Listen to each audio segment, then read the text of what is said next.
Screen દેખાય છે ને બધાને? હા દેખાય છે. હા, આજે આપણે આર્ટ અને કલ્ચર જોવાના છીએ. આર્ટ એન્ડ કલ્ચર, બરાબર?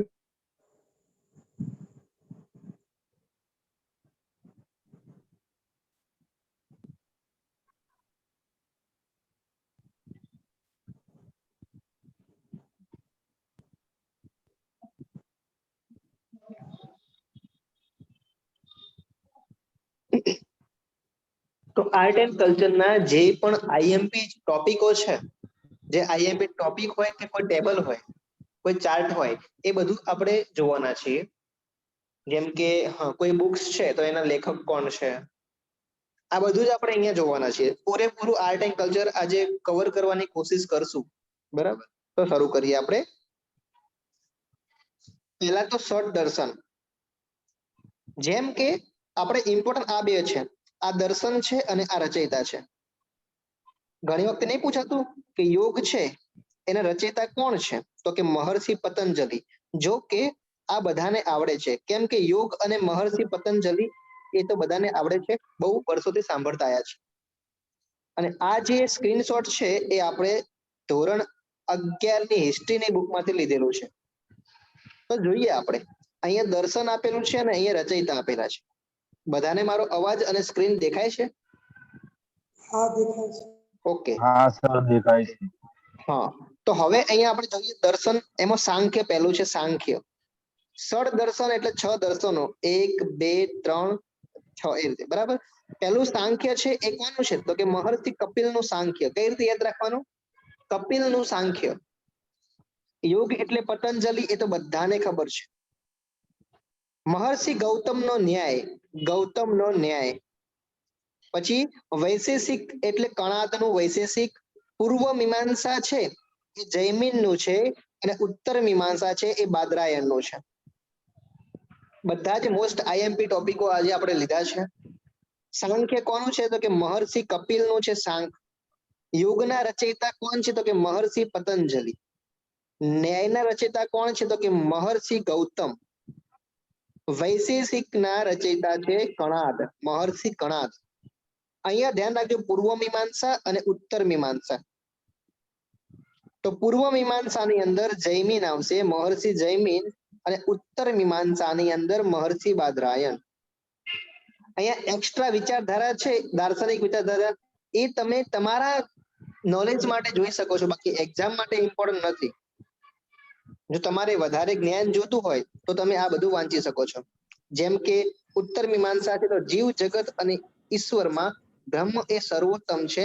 આ બધું તમારા જ્ઞાન માટે છે, આપણે એક્ઝામ માટે ઇમ્પોર્ટન્ટ અત્યારે નથી, એ જીપીએસસી માટે થઈ જાય, બરાબર? તો આપણે અત્યારે આ બે વસ્તુ યાદ રાખવાનું છે કે કોના રચયિતા કોણ છે. પછી 5 વ્રતો, 5 સમિતિઓ, 3 ગુપ્તિઓ અને 4 ભાવના છે. જેમ કે અહિંસા, સત્ય, અસ્તેય, બ્રહ્મચર્ય અને અપરિગ્રહ. આ બધા 5 વ્રતો છે. અહિંસા, સત્ય, અસ્તેય, બ્રહ્મચર્ય અને અપરિગ્રહ. તેમજ 5 સમિતિઓ, ઇરિયા સમિતિ, ભાષા સમિતિ, એસણા સમિતિ, આદાન નિક્ષેપણ સમિતિ અને પરિષ્ઠાયન સમિતિ. આ સમિતિઓ છે. હવે આ સમિતિઓ આપણે એક એક કરીને ગોખવા નથી, ખાલી એક્ઝામમાં ક્યાંક વિકલ્પ દેખાય તો આપણને યાદ આવવું જોઈએ કે 3 આરી મૂકી હોય, 3 સમિતિઓ મૂકી હોય, ચોથું અહીંયા મૂક્યું હોય, તો કે નીચેનામાંથી કયું પેલું નથી અથવા કયું પેલું છે, એવું ક્યાંક પૂછાય તો છે. બાકી એક એક ગોખવાની જરૂર નથી, એક એક પાકું કરવાની પણ જરૂર નથી. મનોવૃત્તિ, વાકગુપ્તિ અને કાયગુપ્તિ, આ 3 ગુપ્તિઓ છે. એમાં 4 ભાવનાઓ છે, મૈત્રી, પ્રમાદ, કરુણા અને મધ્યસ્થ. જો કે આ ટેબલ છે એ એટલું બધું ઇમ્પોર્ટન્ટ નથી જેટલું પહેલું ટેબલ છે. આ ટેબલ વધારે ઇમ્પોર્ટન્ટ છે. આ ટેબલ જાણ માટે છે તમારી. હવે આ છે એ મોસ્ટ ઇમ્પોર્ટન્ટ છે, મોસ્ટ ઇમ્પોર્ટન્ટ છે. જેટલું ટેબલ પહેલું ઇમ્પોર્ટન્ટ હતું એટલું જ આ ટેબલ પણ ઇમ્પોર્ટન્ટ છે. કઈ રીતે? કથા સરિત સાગર છે એના રચયિતા છે સોમદેવ. આ આપણું ટેક્સ્ટ બુક માંથી લીધું છે, ટેક્સ્ટ બુક માંથી લીધેલું છે બધું જ, એટલે ઇમ્પોર્ટન્ટ થઈ જાય છે. કથા સરિત સાગરના રચયિતા છે સોમદેવ. રાજ તરંગિણીના રચયિતા છે કલ્હણ, કવિ કલ્હણ, જે રાજ તરંગિણીના રચયિતા છે. પછી આ તમે જોઈ શકો છો કે ગીત ગોવિંદ છે એના રચયિતા છે જયદેવ. આ કેટલી એક્ઝામમાં પૂછાઈ ગઈ છે, એટલે જ માટે આપણે આ ફોટો લીધો છે કે હવે નેક્સ્ટ વખત આમાંથી કંઈક ના પૂછી જાય એમ. જેમ કે ભાષ્ય છે તો શંકરાચાર્યનું છે. તમે જોઈ શકો છો કથા સરિત સાગર છે તો સોમદેવ, રાજ તરંગિણીનું તો કે કલ્હણ, ગીત ગોવિંદ છે જયદેવનું, શંકરાચાર્યનું ભાષ્ય છે. પછી ચંદ બરદાઈ એનો પૃથ્વીરાજ શો છે, પૃથ્વીરાજ રાસો, ચંદ બરદાઈ, આ પણ એકવાર પૂછાઈ ગયું છે. આ જયદેવ વાળું તો 2 થી 3 એક્ઝામમાં પૂછાઈ ગયું છે. પછી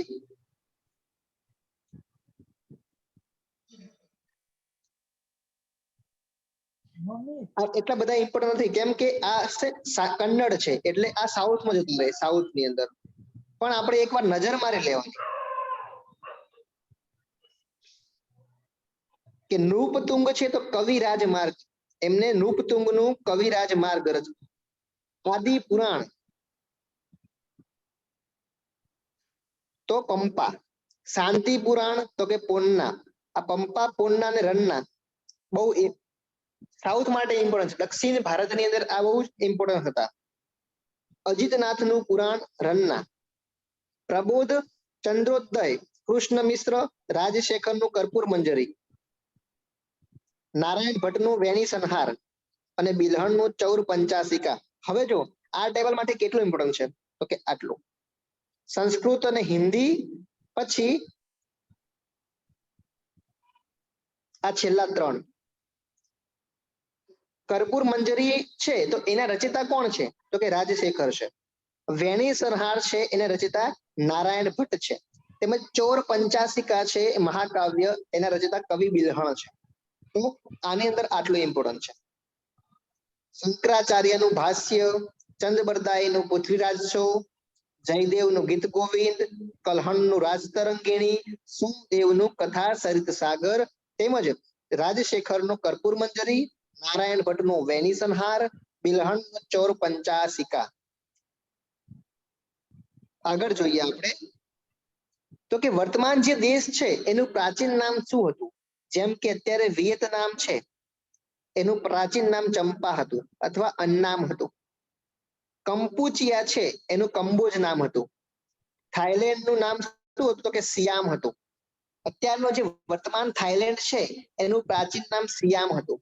મલેશિયાનું નામ હતું મલય અથવા મલયા. પછી ઇન્ડોનેશિયા છે તો જાવા, સુમાત્રા, બાલી, બોર્નિયા, જાવા, યમદ્વીપ, સુમાત્રા, શ્રીવિજય. મ્યાનમારનું હતું બ્રહ્મદેશ અથવા બર્મા. શ્રીલંકાનું સિલોન હતું. આ પ્રાચીન નામો બધાને આવડતા જ છે, પણ એકવાર નજર મારવાની. ઓકે, વિયેતનામનું ચંપા અને અન્નામ હતું, કંપુચિયાનું કંબોજ હતું, થાઈલેન્ડનું સિયામ હતું, મલેશિયાનું મલય એટલે યાદ રહી જાય, શ્રીલંકાનું સિલોન પણ યાદ રહી જાય. આ મ્યાનમારનું બ્રહ્મદેશ હતું અને બર્મા હતું. પછી ઇન્ડોનેશિયા, આ બધા ટાપુઓ છે, જાવા, સુમાત્રા, બાલી, એટલે એ પણ યાદ રહી જશે. આગળ જોઈએ આપણે સંસ્કૃત સાહિત્યની શ્રેષ્ઠતમ કૃતિઓ છે, એટલે આપણા માટે એ પણ ઇમ્પોર્ટન્ટ થઈ જશે. જેમ કે 10 કુમાર ચરિત, 10 કુમાર ચરિત એના રચયિતા હતા દંડી, કવિ દંડી હતા. 10 કુમાર રચયિતાના ચરિત જોઈ લો. 10 કુમાર ચરિત એના રચયિતા છે દંડી છે. પછી સ્વપ્ન વાસ વદત્તમ એના રચયિતા કવિ ભાસ છે. મિત્રો આ બધું જ છે એ 11માની ચોપડીમાંથી લીધું છે. આપણે ધોરણ 11ની હિસ્ટ્રીની બુકમાંથી આપણે આ લીધું છે. 10 કુમાર ચરિત એના રચયિતા દંડી છે. સ્વપ્ન વાસ વદત્તમ એના રચયિતા કવિ ભાસ છે. તેમજ કવિ કાલિદાસ તમે જોઈ શકો છો, કુમાર સંભવ, અભિજ્ઞાન શાકુંતલમ, રઘુવંશ, વિક્રમોર્વશીય, મેઘદૂત, ઋતુ સંહાર અને માલવી વિકાગ્ન મિત્રમ. માલવી વિકાગ્નિમિત્રમ માલવિકાગ્નિમિત્રમ સોરી. તમે અહીંયા જોઈ શકો છો કવિ કાલિદાસ જોઈ શકો છો તમે કેટલું છે. અભિજ્ઞાન શાકુંતલમ નાટક હતું, પછી કુમાર સંભવ, રઘુવંશ, વિક્રમો વર્ષીય, મેઘદૂત, ઋતુ સંહાર અને માલી વિકાગ્નિમિત્ર. આ બધા જ કવિ કાલિદાસના ની કૃતિઓ છે, મતલબ એની રચનાઓ છે. પછી પંચતંત્ર વિષ્ણુ શર્માનું છે, આ પૂછાઈ ગયેલું છે. અભિજ્ઞાન શાકુંતલમ પણ પૂછાઈ ગયેલું છે. મહાવીર ચરિત એના રચયિતા છે ભવભૂતિ, કવિ ભવભૂતિ. હજી પણ બીજા છે ઘણા, જેમ કે માલતી માધવ એના રચયિતા પણ ભવભૂતિ છે. કિરાતાર જુનિયમ છે એના રચયિતા કવિ ભારવી છે. શિશુપાલ વધ છે એના રચયિતા કવિ માઘ છે. પાછું ઉત્તર રામચરિત એના રચયિતા ભવભૂતિ છે. જાનકી હરણના રચયિતા કુમારદાસ છે. અને સૌથી ઇમ્પોર્ટન્ટ અહીંયા છે હર્ષચરિત એના બાણભટ્ટ છે, તેમજ કાદંબરીના પણ બાણભટ્ટ છે. સાથે સાથે મુચકટિક એના રચયિતા શુદ્રક છે, આ પણ ઇમ્પોર્ટન્ટ છે. મુદ્રા રાક્ષસ વિશાખા દત્ત, આ પણ ઇમ્પોર્ટન્ટ છે. અને નીતિ શતક એના ભર્તૃહરિ કવિ છે. તો આ બધી ઇમ્પોર્ટન્ટ સાહિત્યની કૃતિઓ હતી અને એના રચયિતા હતા, જે આપણા માટે ઇમ્પોર્ટન્ટ છે. હવે આપણે ચિત્રકલા તરફ નજર મારીએ. આખી આર્ટ એન્ડ કલ્ચરની બુક આપણે જોવાની છે. લોકચિત્રકારી એક્ઝામમાં પૂછાય છે ને કે થંગટા ચિત્રકળા છે એ કયા રાજ્ય સાથે સંકળાયેલું છે, તો એ છે સિક્કિમ. અહીંયા તમે મધુબની ચિત્રકળા છે એ અહીંયા નેપાળ છે, અથવા તો બિહારની બાજુ તમે બિહાર એટલે કે ઇન્ડિયાની અંદર પણ તમે કહી શકો કે ઇન્ડિયાની લોકચિત્રકારી છે મધુબની. આ મધુબની છે ને એ લગ્ન પ્રસંગેની ચિત્રકળા છે, અને એની અંદર એને બીજું નામ છે મિથિલા ચિત્રકારી તરીકે પણ ઓળખવામાં આવે છે. ટૂંકમાં આપણે તો ખાલી એટલું યાદ રાખવાનું છે કે મધુબની છે શું છે, તો કે એ ઇન્ડિયન ચિત્રકળા છે. એ શું છે? ચિત્રકળા છે. એને બીજું નામ મિથિલા ચિત્રકારી પણ છે. જેમ કે થંગટા ચિત્રકળા છે એ ક્યાંની છે, તો સિક્કિમની છે. અને થંગકા છે એ સિક્કિમની છે. એ શું છે, તો કે ચિત્રકળા છે, ચિત્રકારી છે. કેવી? લોક ચિત્રકારી છે, જે સફેદ કાપડ ઉપર દોરવામાં આવતી હોય છે. પછી પટ્ટચિત્ર છે એ ઓડિશાનું છે, જેની અંદર ફ્રેમ બનાવવામાં આવે છે. એ ફ્રેમ છે એ પાંદડા અને પુષ્પોની હોય છે. તો પટ્ટચિત્ર એ ઓડિશાનું છે. પછી પટુઆ કલા છે એ બંગાળની છે. પટુઆ કલા એ બંગાળની છે. પછી વારલી ચિત્રકળા, એની અંદર ત્રિકોણ ને બધુનો વધુ પડતો ઉપયોગ થતો હોય છે, જે મહારાષ્ટ્રની છે વારલી ચિત્રકળા. પછી કાલીઘટ ચિત્રકળા, કાલીઘટ ચિત્રકારી એ કોલકાતાની છે. આમાં શું થાય છે? લેન્ડ રેવન્યુ ટેક્સ વધવાથી સ્થાયી બંદોબસ્ત માટે લોકોએ જમીન વેચીને શહેરમાં જઈ અને પછી આવી ચિત્રકળા શરૂ કરેલી હતી. પેટકાર ચિત્રકારી ઝારખંડની છે. મૃત્યુ પછી મનુષ્ય સાથે શું થાય છે, આવું વર્ણન અહીંયા પેટકાર ચિત્રકારીને કરવામાં આવે છે, જે ઝારખંડની અંદર થાય છે. પછી મંજુષા ચિત્રકળા, એની અંદર નાગ એટલે કે સાપની ડિઝાઇન દોરવામાં આવે છે, જેને બીજું નામ નાગ ચિત્રકળા પણ કહેવામાં આવે છે, જે બિહાર સાથે સંકળાયેલું છે. મંજુષા ચિત્રકળા બિહાર સાથે સંકળાયેલી છે. કલમકારી ચિત્રકળા એ આંધ્રપ્રદેશ સાથે સંકળાયેલી છે. આંધ્રપ્રદેશ સાથે કલમકારી ચિત્રકારી. ફરીથી એકવાર જોઈ લઈએ.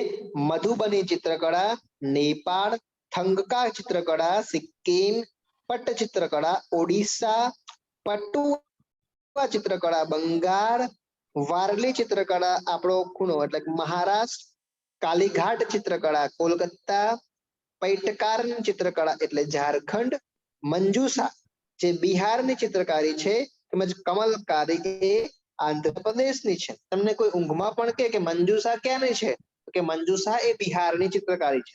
કલમકારી ક્યાંની છે, તો કલમકારી એ આંધ્રપ્રદેશની છે. પટ્ટચિત્ર ક્યાંનું છે, તો કે ઓડિશાનું છે. તેમજ પટુઆ ક્યાંનું છે, કે બંગાળનું છે. પટ્ટચિત્ર ઓડિશાનું અને પટુઆ એ બંગાળનું છે. તો અહીંયા આપણે અહીંયા ચિત્રકળાને શોર્ટમાં જોઈ લીધી છે. હવે આપણે નાટ્ય કલાને જોવાની છે. નાટ્ય કલા જે અંકિયા નટ છે, જો રામલીલા છે ઉત્તર પ્રદેશનું બધાને ખબર છે. રામલીલા છે એ ઉત્તર પ્રદેશનું છે, પણ રાસલીલા થઈ જાય ને તો ગુજરાત આવશે. ગુજરાત. રામલીલા માટે ઉત્તર પ્રદેશ છે, તો રાસલીલા માટે આપણું ગુજરાત છે. ભૂત કરીને છે લોકનાટ્ય કલા, જે કર્ણાટકની અંદર થતી હોય છે. અંકિયા નટ આસામની અંદર થાય છે. પછી ભવાઈ છે એ ગુજરાતમાં પણ થાય અને રાજસ્થાનમાં પણ થાય છે. 10 કઠિયા એ ઓડિશાનું છે. ઓડિશાનું નાટ્ય કલા છે. કારિયેલા એ છે હિમાચલ પ્રદેશનું છે. પછી માચા છે, માચા એ મધ્યપ્રદેશનું છે. નૌટંકી છે, નૌટંકી એ ઉત્તર ભારતની અંદર લખનઉ અને કાનપુર આસપાસ થતું હોય છે નૌટંકી. પછી ઓઝાપાલી નાટ્ય કલા છે એ અસમની અંદર થાય છે. પછી પોવાડો એ મહારાષ્ટ્રની અંદર થાય. પછી સ્વાંગ છે, સ્વાંગ ઇમ્પોર્ટન્ટ છે, એ પંજાબ અને હરિયાણાના વિસ્તારમાં થાય છે. તમાસા એ મહારાષ્ટ્રની અંદર. હવે યક્ષગાન આપણા માટે ઇમ્પોર્ટન્ટ છે, એ કર્ણાટક અને આંધ્રપ્રદેશની અંદર. આ યક્ષગાન નાટ્ય કલા આંધ્રપ્રદેશ અને કર્ણાટક બાજુ થાય છે. તેમજ કૃષ્ણ અટ્ટમ છે એ કર્ણાટકની અંદર છે. પછી બયલતા એ ઇમ્પોર્ટન્ટ નથી, પણ થેયમ ઇમ્પોર્ટન્ટ છે. થેયમ એને ઓટ્ટાકોલમ પણ કહેવામાં આવે છે, કર્ણાટકની અંદર થતું હોય છે. પછી બુર્જ કથા એ આંધ્રપ્રદેશની અંદર થતું હોય છે. તો આ વિવિધ આપણી નાટ્ય કલાઓ છે. નાટ્ય કલા અંકિયા નટ એટલે આસામ. મારી પેન જ્યાં પડે ત્યાં તમે ધ્યાન રાખજો. રામલીલા હોય તો ઉત્તર પ્રદેશ, પણ રાસલીલા આવશે તો ગુજરાત આવશે. ભૂત છે કર્ણાટકની અંદર, ભવાઈ હોય તો ગુજરાત અને રાજસ્થાનની અંદર. 10 કઠિયા એ ઓડિશાની અંદર. કારીલા એ હિમાચલ પ્રદેશની અંદર. માચા તો મધ્યપ્રદેશ. નૌટંકી ઉત્તર ભારતનો વિસ્તાર, કાનપુર અને લખનઉ બાજુનો વિસ્તાર છે. પછી ઓઝાપાલી એ અસમની અંદર થતું હોય છે. પોવાડો છે એ નાટ્યકલા મહારાષ્ટ્રની છે. સ્વાંગ છે એ પંજાબ અને હરિયાણાના વિસ્તારની છે. તમાસા છે એ મહારાષ્ટ્રનું છે. યક્ષગાન મોસ્ટ ઇમ્પોર્ટન્ટ છે, આંધ્રપ્રદેશ અને કર્ણાટક. બુર્જ કથા એ આંધ્રપ્રદેશ. પગાતી વૈશાલુ તેલંગાણા અને આંધ્રપ્રદેશ. એટલું ઇમ્પોર્ટન્ટ નથી. બયલતા કર્ણાટક એટલું ઇમ્પોર્ટન્ટ નથી, પણ હા થેયમ એ ઇમ્પોર્ટન્ટ છે, કર્ણાટકનું છે. અને કૃષ્ણ અટ્ટમ છે એ પણ ઇમ્પોર્ટન્ટ છે, એ પણ કર્ણાટકનો છે. ઓકે, તો અહીંયા આપણે ચિત્રકારી જોઈ અને હવે નાટ્યકલા પણ જોઈ. હવે આપણે સંગીત તરફ ધ્યાન આપીએ. તો સંગીત જોવાના છે, વિવિધ સંગીત. જેમ કે લાવણીનું નૃત્ય છે, એ કે લાવણીનું સંગીત છે એ કઈ જગ્યાએ મહારાષ્ટ્રમાં થાય છે. લાવણી તો આપણી દાંડિયા છે, દાંડિયા એ આપણા ગુજરાતની અંદર થાય છે. દાંડિયા ગુજરાતમાં થાય. લાવણી છે એ મહારાષ્ટ્રની અંદર થાય. લોક સંગીત કહેવાય, લોક સંગીત. પછી માંડ છે એ રાજસ્થાનની અંદર. પૈગીત મધ્યપ્રદેશનું છે. ઓવી છે ઇમ્પોર્ટન્ટ છે, મહારાષ્ટ્ર અને ગોવાની અંદર. પનિહારી પણ ઇમ્પોર્ટન્ટ છે. પનિહારી એ રાજસ્થાનની અંદર થાય છે. પછી ડાંગ લીલા એ પણ રાજસ્થાનમાં થાય છે. પોવાડા છે એ મહારાષ્ટ્રની અંદર થાય છે. અમુક તો નામ જ છે ને કે પોવાડા હોય મહારાષ્ટ્ર લખી દેવાનું, એ રીતે તમે યાદ રાખી શકો છો. પછી ભગવતી છે એ સંગીત કર્ણાટક અને મહારાષ્ટ્રની અંદર થાય છે. ખોંગઝોમ પર્વ છે એ મણિપુરની અંદર થતો હોય છે. પછી સોહર બિહારમાં થાય છે. ટિકિર છે એ આસામની અંદર થતું હોય છે. ઝાઝિંચા એ અરુણાચલ પ્રદેશની અંદરનું લોક સંગીત છે. નિયોગા છે એ પણ અરુણાચલ પ્રદેશનું છે. અને હિરીલ્યુ એ નાગાલેન્ડનું છે. આપણા માટે મોસ્ટ ઇમ્પોર્ટન્ટ હોય તો લાવણી છે મહારાષ્ટ્રની, પોવાડો છે મહારાષ્ટ્રનો, પૈ ગીત છે મધ્યપ્રદેશનું. પછી માંડ એ રાજસ્થાનનું છે. ડાંગ લીલા એ પણ રાજસ્થાનનું છે. પણિયારી એ રાજસ્થાનનું છે. અને ઓવી છે એ મહારાષ્ટ્ર અને ગોવાનું છે. તેમજ સોહર છે એ બિહારનું છે. આટલા આપણા માટે ઇમ્પોર્ટન્ટ છે. તમે ડીવાયએસઓ ને ક્લાસ સુપર ક્લાસ ની એક્ઝામ માટે મણિપુરનો ખોંગઝોમ પર્વ એ પણ ઇમ્પોર્ટન્ટ થઈ જાય છે. હવે લોક નૃત્યને જોઈએ આપણે. લોક નૃત્ય, સંગીત જોયું, નૃત્ય જોઈએ આપણે. તો કે લોક નૃત્યની વાત કરીએ કે છઉ 2011 યુનેસ્કોનું સાંસ્કૃતિક વિરાસત તરીકે છઉ એને માન્ય કર્યું છે. ઝારખંડની અંદર સરાયકેલા છઉ, ઓડિશાની અંદર મયુરભંજ છઉ, પશ્ચિમ બંગાળમાં પુરુલિયા છઉ તરીકે ઓળખાય છે. મતલબ આ છઉ તો એક જ છે. છઉ એટલે પડછાયો. આવું એક નૃત્ય છે, લોકનૃત્ય. પણ જેમ જેમ તમે બીજા રાજ્યમાં જાઓ એમ એનું છઉના પ્રકાર છે. તમે જોઈ શકો છો અહીંયા રાજસ્થાન છે, સોરી, ઝારખંડની વાત કરીએ. ઝારખંડ, ઓડિશા અને પશ્ચિમ બંગાળ. પહેલા તો છઉ નૃત્ય છે એ કયા રાજ્યનું નૃત્ય નથી એવું પૂછાય, અને અહીંયા ઝારખંડ, ઓડિશા, પશ્ચિમ બંગાળ ને રાજસ્થાન લખી દે તો રાજસ્થાન જવાબ આવશે. કેમ કે ઇમ્પોર્ટન્ટ શું છે, આ છઉ છે એ 3 જગ્યાએ છે. ઝારખંડ, ઓડિશા અને પશ્ચિમ બંગાળ. એમાં પણ એના પ્રકાર, એના નામ જુદા જુદા છે. ઝારખંડની અંદર સરાયકેલા છઉ થાય, ઓડિશામાં મયુરભંજ છઉ થાય અને પશ્ચિમ બંગાળમાં પુરુલિયા છઉ થતું હોય છે. પછી ગરબા છે તો ગુજરાતના છે. તરંગમેલ છે એ ગોવાનું છે. ઘુમર રાજસ્થાનનું છે. સાથે સાથે ગણગોળ છે એ પણ રાજસ્થાનનું છે. આ ઘુમર વાળો પ્રશ્ન તો ઘણી વાર પૂછાઈ ગયો છે. હવે ગણગોળ પણ પૂછાઈ શકે, ભવિષ્યમાં ગણગોળ પૂછાઈ શકે. એ રાજસ્થાનનું છે. કાલબેલિયા પણ ઇમ્પોર્ટન્ટ છે ને ચારબા પણ ઇમ્પોર્ટન્ટ છે. કાલબેલિયા રાજસ્થાનનું છે. ચારબા છે એ હિમાચલ પ્રદેશ છે. હજી પણ બીજા નૃત્યો છે. હવે અહીંયા માર્શલ આર્ટ જોવાની છે. નૃત્યોમાં ઇમ્પોર્ટન્ટ તો આટલા જ છે. ગરબા તો ગુજરાત ખબર છે. ઘુમર અને ગણગોર રાજસ્થાનનું છે. સાથે કાલબેલિયા પણ રાજસ્થાનનું છે.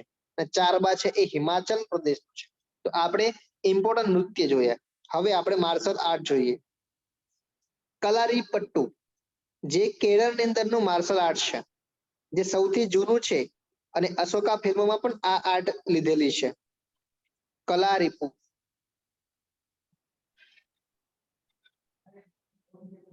સોરી કલારીપટ્ટમ કલારીપટ્ટુ છે ને, કલારીપટ્ટુ.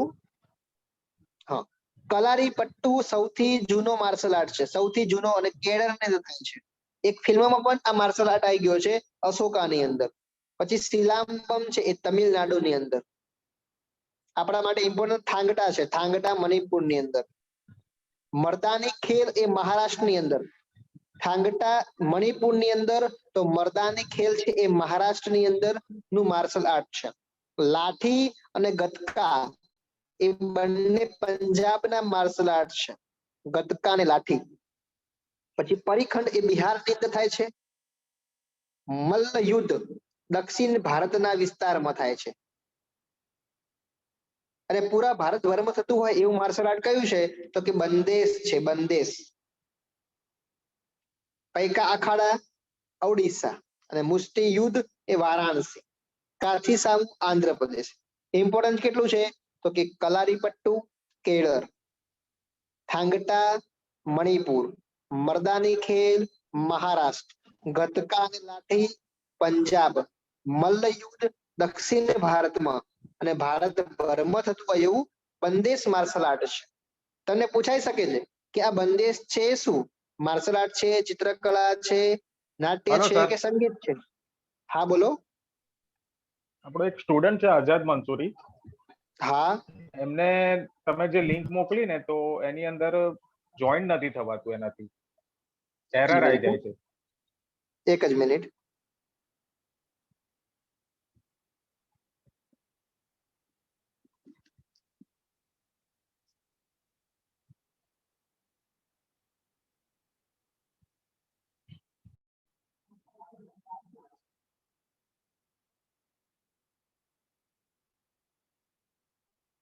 ઓકે, તો આપણે માર્શલ આર્ટ ને જોઈ છે. અવાજ આવે છે? મને સ્ક્રીન દેખાય છે બધાને? એકવાર કહી દો. हाँ देखा है। ઓકે, તો માર્શલ આર્ટ આપણે જોઈ ચૂક્યા, બરાબર? કે ઇમ્પોર્ટન્ટ શું હતું? કલારીપટ્ટુ કેરળની અંદર, થાંગટા છે મણિપુરની અંદર, મર્દાની ખેલ મહારાષ્ટ્રની અંદર, ગતકા અને લાઠી પંજાબના, બંદેશ જે પૂરા ભારતમાં થાય છે, અને મલ્લયુદ્ધ છે દક્ષિણ ભારતમાં થાય છે. તમને પ્રશ્ન પૂછાઈ શકે કે આ મલ્લયુદ્ધ છે એ શું છે?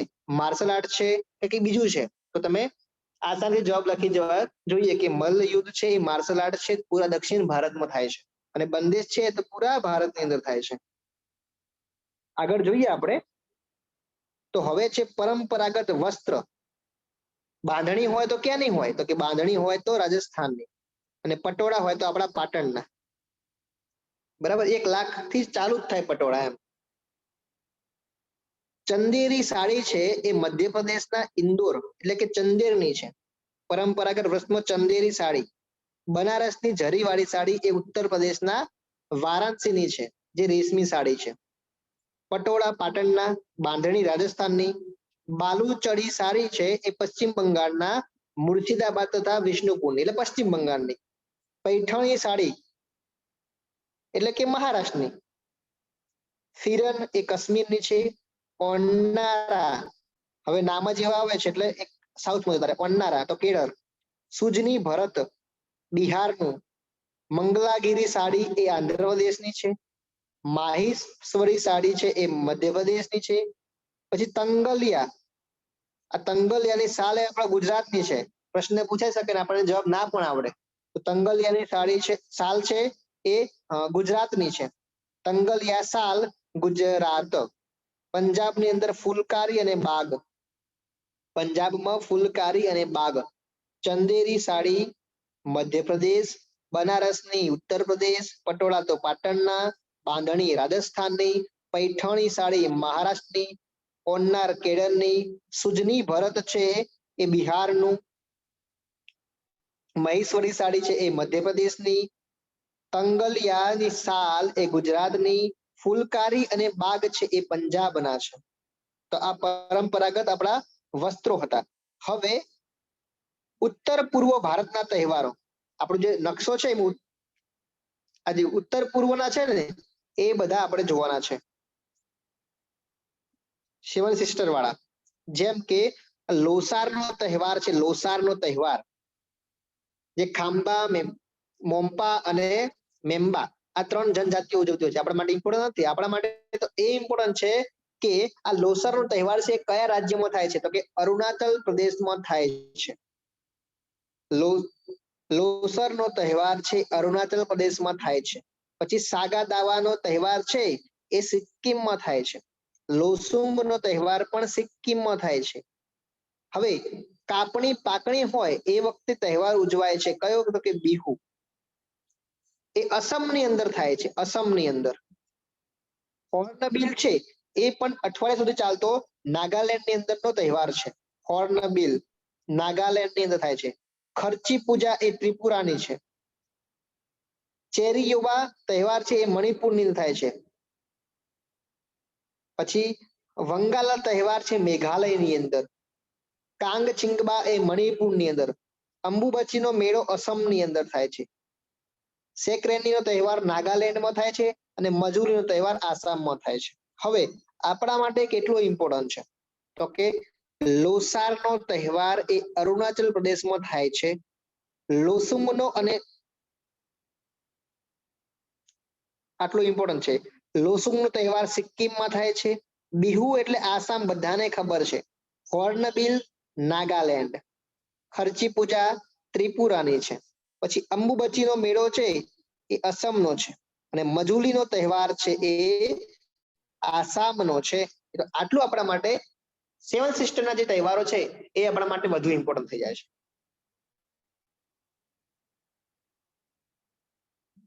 હજુ અન્ય તહેવારો આપણે જોઈએ. પેલા 7 સિસ્ટરના હતા, હવે ઓલ ઓવર જોઈ લઈએ આપણે. કે ભાંગડા અને ગિદ્દા એ પંજાબની અંદરનો છે. રાસલીલા ઉત્તર પ્રદેશનું છે. આ તહેવારની વાત છે. એક યાદ કરો, રામલીલા એ ઉત્તર પ્રદેશ હતું, અને રાસલીલા આપણે કહેતા હતા એ ગુજરાતની અંદર કહેતા હતા. એ શું હતું?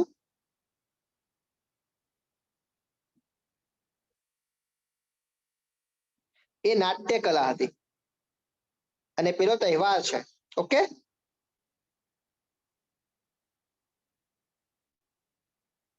રાસલીલાનો તહેવાર છે.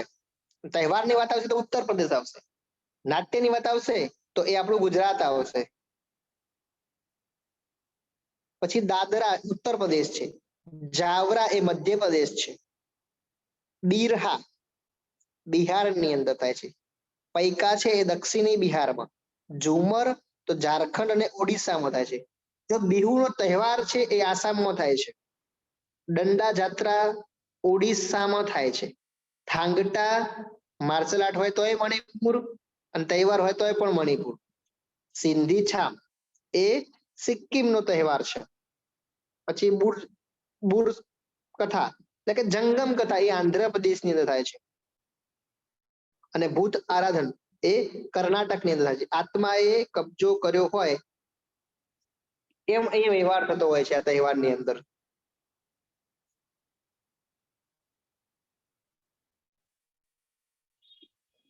હવે રાગ અને એના રસના પ્રકાર, જેમ કે ભૈરવનો રાગ છે ને એ સવારના સમયમાં ગવાતો હોય છે. મતલબ સવારના સમયે કયો ગવાય? તો કે ભૈરવ રાગ ગવાય. સવારે ભૈરવ રાગ ગાવામાં આવે છે, તો પરોઢે હિંડોળનો રાગ ગાવામાં આવે છે. રાત્રે દીપક રાગ ગવાય છે, બપોરે મેઘ રાગ ગવાય છે, સંધ્યા સમયે શ્રી રાગ ગવાય છે, અને મધ્યરાત્રિએ માનકંસ ગવાય છે. હવે જો મધ્યરાત્રિમાં કંસ છે યાદ રહી જશે, સંધ્યા એટલે શ્રી તો એ પણ યાદ રહી જશે.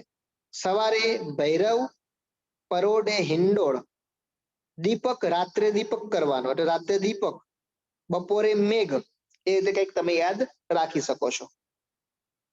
સવારે ભૈરવ અને પરોઢે હિંડોળ, રાત્રે દીપક કરવાનો, બપોરે મેઘ, સંધ્યામાં તો શ્રી છે અને મધ્યરાત્રિએ તો કંસ યાદ રહી જશે. હવે રસ અને એના મનોભાવના, જેમ કે શૃંગારનો રસ છે એ શું બતાવે છે? તો કે પ્રેમની ભાવના બતાવે છે. હાસ્ય હોય તો એ હાસ્ય અથવા હસીની ભાવના બતાવે, કરુણ હોય તો કરુણાનો પ્રસંગ બતાવે છે, કરુણાની ભાવના બતાવે છે. રુદ્ર હોય તો ક્રોધ, ભયંકરમાં આતંક, વીર હોય તો વીરતા, અદ્ભુતની અંદર વિસ્મય, વિભત્સમાં ધૃણા અને શાંતની અંદર શાંતિપૂર્ણ. તો યાદ રાખવા માટે આમાં કાંઈ નથી, આ રસ અને મનોભાવના છે એ તો એના નામ પરથી જ છે. ખાલી શૃંગાર યાદ રાખવાનો, શૃંગાર એટલે પ્રેમની ભાવના, અને વિભત્સ એટલે ધૃણા, અને અદ્ભુતની અંદર વિસ્મયની ભાવના. ભારતની અંદર સંગીતની આપણે વાત કરીએ, ભારતીય સંગીત. પહેલા તો સંગીત છે એ આપણા સામવેદની અંદર ઉલ્લેખ છે, સંગીતનો સામવેદમાં ઉલ્લેખ છે. ઈસવીસન પૂર્વે 500 ની અંદર પાણીનીએ સંગીત કલાનો પ્રથમ વાસ્તવિક સંદર્ભ આપેલો, પરંતુ સંગીતના સિદ્ધાંતોની ચર્ચા ઈસવીસન 4th સદીમાં નાટ્યશાસ્ત્રની અંદર કરવામાં આવી, અને આ નાટ્યશાસ્ત્રના રચયિતા હતા ભરત મુનિ. સંગીતના રત્નાકર એટલે સારંગદેવ, સંગીતના મકરંદ હોય તો નંદ, અને સંગીત પારિજાત એટલે પંડિત અહોબલ. આપણા માટે ઇમ્પોર્ટન્ટ થઈ જાય છે પાછા, જેમ આપણે પહેલા બુક્સ અને રચયિતા જોયા હતા એ જ રીતે આ પણ ઇમ્પોર્ટન્ટ છે. જેમ કે નાટ્યશાસ્ત્રના રચયિતા છે ભરત મુનિ, એક્ઝામ પ્રશ્ન પૂછાઈ ગયો છે. સંગીત રત્નાકરના રચયિતા છે સારંગદેવ, પ્રશ્ન પૂછાઈ ગયેલો છે. સંગીત પારિજાતના રચયિતા પંડિત અહોવલ, હવે પૂછાઈ શકે એમ છે. અને સંગીત મકરંદ એના રચયિતા છે નંદ. આપણું શાસ્ત્રીય સંગીત છે ને એને મુખ્યત્વે બે ભાગમાં વહેંચેલું છે, એક હિન્દુસ્તાની સંગીત અને બીજું કર્ણાટક સંગીત. હિન્દુસ્તાની મોસ્ટલી ઉત્તર ભારતમાં થતું હોય, અને કર્ણાટકનું મોસ્ટલી નીચે દક્ષિણ ભારતમાં થતું હોય છે. જોઈએ આપણે આગળ. હિન્દુસ્તાની સંગીત છે એ ઉત્તર ભારતની અંદર થાય છે. એમાં ધ્રુપદ છે, ધ્રુપદ એ સૌથી જૂનું રૂપ, એની અંદર તાનપુરા અને પખવાજનો ઉપયોગ કરવામાં આવે છે. આ ધ્રુપદ સંગીતની અંદર તાનપુરા અને પખવાજનો ઉપયોગ કરવામાં આવતો હોય છે. તેમજ આ હિન્દુસ્તાની સંગીત છે એની અંદર ખ્યાલ અમુક ઘરાના હોય છે, જેમ કે ખ્યાલ છે એમાં એના અમીર ખુસરો રચયિતા છે, મતલબ મોસ્ટ જેને વધારે પડતું આવડતું હોય, એની અંદર પારંગત હોય તો એ હતા અમીર ખુસરો હતા. પછી કિરાના ઘરાનાના કોણ છે? પંડિત ભીમસેન જોશી. ઠુમરી શૈલીની અંદર તીવ્ર અને જટિલ શૈલી હોય છે, જ્યારે તરાના શૈલી અંદર લય, એકદમ મહત્વપૂર્ણ થઈ જતો હોય છે. ગઝલ છે તો એના પ્રણેતા પાછા અમીર ખુસરો છે.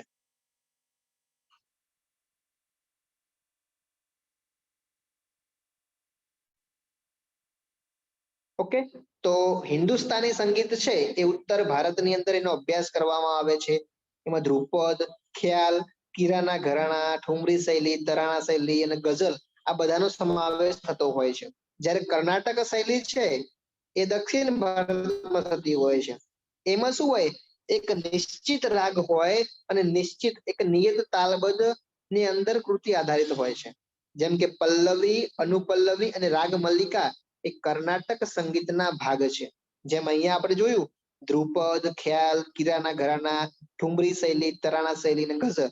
એ જ રીતે અહીંયા દક્ષિણ ભારતની અંદર કર્ણાટક શૈલીમાં પલ્લવી, અનુપલ્લવી અને રાગ મલ્લિકા એ સંગીતના ભાગ છે. કયા સંગીતના? કર્ણાટક શૈલીના ભાગ છે.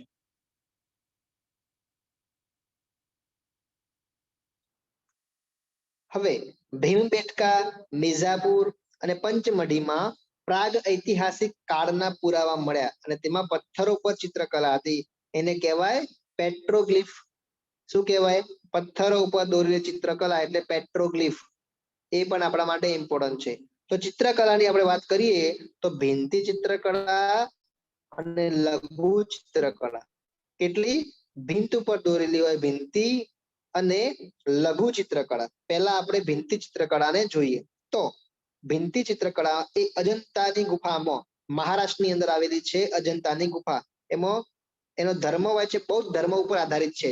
ભગવાન બુદ્ધની પદ્મપાણી મુદ્રાની અંદર ગુફા છે. કઈ જગ્યાએ? કે ગુફા નંબર 4 ની અંદર બુદ્ધ ભગવાન છે એમના હાથની અંદર મતલબ પદ્મપાણી મુદ્રાની અંદર 4થા નંબરના ગુફામાં આ ચિત્ર આવેલું છે. અજંતાની ગુફામાં. ઇલોરાની ગુફાની વાત કરીએ તો એની અંદર જૈન ધર્મ, બૌદ્ધ ધર્મ અને હિન્દુ ધર્મ એટલે આપણા માટે મોસ્ટ ઇમ્પોર્ટન્ટ થાય છે. પૂછાય તમને પરીક્ષામાં કે કઈ ગુફા એવી છે કે જેમાં ત્રણેય ધર્મનો સમાવેશ થાય છે? તો બૌદ્ધ ધર્મ, જૈન ધર્મ અને હિન્દુ ધર્મ ત્રણેય ધર્મની વાત આવે છે ઇલોરાની ગુફામાં. એ પણ મહારાષ્ટ્રની અંદર છે. આની અંદર રાષ્ટ્રકૂટ કૃષ્ણરાજ પ્રથમ, રાષ્ટ્રકૂટના કૃષ્ણરાજ પ્રથમે ગુફા નંબર 16 કૈલાસ મંદિર બંધાવેલું. વાઘની ગુફા ક્યાં આવે છે જોવાનું છે. વાઘની ગુફા અથવા બાઘની ગુફા એ મધ્યપ્રદેશની અંદર આવેલું છે. એનો ધર્મ બૌદ્ધ ધર્મ છે. સીતન વાસલની ગુફા છે તમિલનાડુમાં છે અને આમ્રમલાઈની ગુફા છે એ પણ તમિલનાડુમાં છે. બંને જૈન ધર્મ ઉપર છે. લેપાક્ષી મંદિર છે આંધ્રપ્રદેશની અંદર ધર્મ નિરપેક્ષ છે. ધર્મ નિરપેક્ષ એટલે આપણા માટે ઇમ્પોર્ટન્ટ બની જાય. લેપાક્ષી મંદિર આંધ્રપ્રદેશ.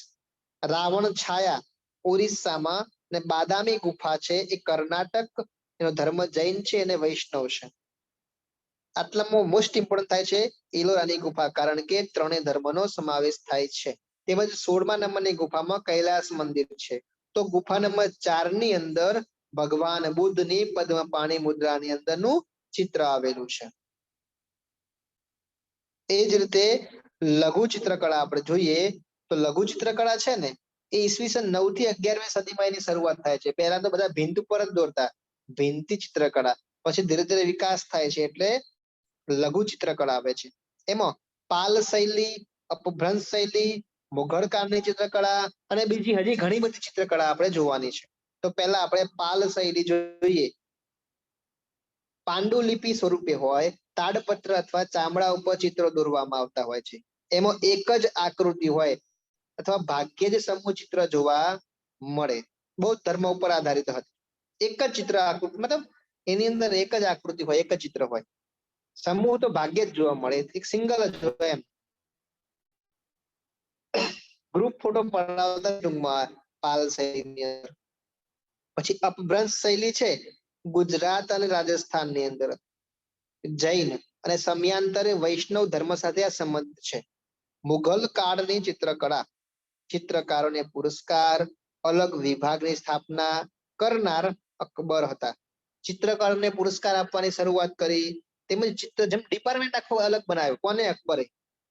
મુઘલ કાળ દરમિયાન અકબરે અલગ વિભાગની સ્થાપના કરી. ચિત્રકળાનો વિભાગ જુદો. પછી ચિત્રની ફરતે બોર્ડરની શરૂઆત કરે છે. એટલે કે ચિત્રકારીનો સુવર્ણ યુગ કોણ લાવે છે? જહાંગીર. આ જહાંગીર છે ચિત્રકારનો સુવર્ણ યુગ કહેવાય. કેમ? એ ઘણી બધી પોતે પેન્ટર હતો એમ.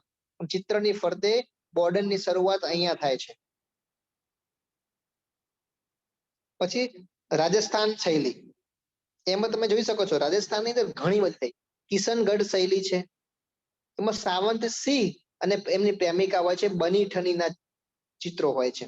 સાવંત સિંહ અને એની પ્રેમિકા બની ઠનીના ચિત્રો હોય છે. તો પૂછાઈ શકે કે બની ઠનીના જે ચિત્રો છે એ કઈ શૈલી સાથે સંકળાયેલી છે? તો કિશનગઢ શૈલી અથવા તો રાજસ્થાન શૈલી. પછી મેવાડની શૈલી છે, એમાં સુવર્ણ યુગ કહેવાય. કેમ? જગતસિંહ પ્રથમનો સમય હતો અને એમાં મેવાડની શૈલી એ સુવર્ણ યુગ હતો. બિકાનેરની શૈલી પટશાહી ચિત્રકારો દ્વારા આ ચિત્રો બનાવવામાં આવતા હતા. બુંદી શૈલી વનસ્પતિ ચિત્રો મળી આવે છે અને ચિત્રોમાં અણીદાર નાક દોરવામાં આવે છે અને ચહેરો ગોળ હોય છે. તો રાજસ્થાન શૈલીમાં શું ઇમ્પોર્ટન્ટ છે? એક તો કિશનગઢ શૈલી, સાવંત સિંહ અને પ્રેમિકા બની ઠનીના ચિત્રો. તો બની ઠનીના ચિત્રો આવશે એટલે રાજસ્થાન શૈલી આવશે. અને હજી ડીપમાં પૂછે તો કિશનગઢ શૈલી છે. અને બુંદી શૈલી પણ ઇમ્પોર્ટન્ટ છે. કેમ? વનસ્પતિના ચિત્રો મળી આવે છે તેમજ અણીદાર નાક અને ચહેરા ગોળ હોય છે. હવે પહાડી શૈલીની અંદર વાત કરીએ તો લાલ, પીળા અને લીલા પ્રાથમિક રંગોનો ઉપયોગ કરવાનો. લાલ, પીળા અને લીલા પ્રાથમિક રંગોનો ઉપયોગ કરી અને બસોલી શૈલી પહાડી શૈલી અંતર્ગતનો એક ભાગ છે, જેમાં પ્રસિદ્ધ ચિત્રકાર હતા દેવીદાસ. દેવીદાસ એ બસોલી ચિત્રકલા છે. એ બસોલી શૈલીની અંદર એક મહાન ચિત્રકાર હતા. પછી કાંગડા શૈલી, એની બીજી એક શૈલી છે ગઢવાલની શૈલી. આની કાંગડા શૈલીની બીજી પણ એક શૈલી છે, એક શાખા છે ગઢવાલ શૈલી. અને ચિત્રમાં પૌરાણિક એની કથાઓની ચિત્રકારી કરવામાં આવે છે. જેમ કે નળ દમયંતી હોય, ભાગવતનું પુરાણ હોય, તો આવી બધી ચિત્રકળાઓ દોરવામાં આવતી હોય છે. દક્ષિણ ભારતની લઘુ ચિત્રકળા આપણે જોઈએ તો તાંજોર શૈલી શરૂઆત થાય છે મરાઠા. કાચ અને લાકડા ઉપર દોરવામાં આવતી ચિત્રકલા દક્ષિણ ભારતની ચિત્રકળાની અંદર તાંજોર શૈલીની જે મરાઠા દ્વારા શરૂઆત થાય, કાચ અને લાકડા ઉપર દોરવામાં આવતી. મૈસૂરની ચિત્રકળા જેસોપેસ્ટ નો ઉપયોગ કરતા. એટલે કે ઝિંક ઓક્સાઇડ અને એરેબિક નું મિશ્રણ એટલે જેસોપેસ્ટ. જીકે તરીકે એ પણ પૂછી શકે કે ઝિંક ઓક્સાઇડ અને એરેબિક નું મિશ્રણ એટલે શું? જેસોપેસ્ટ, જે મૈસૂર ચિત્રકળાની અંદર વાપરવામાં આવતું હતું. સંગીતના સાધનો જોઈએ આપણે હવે. સંગીતના સાધનો તો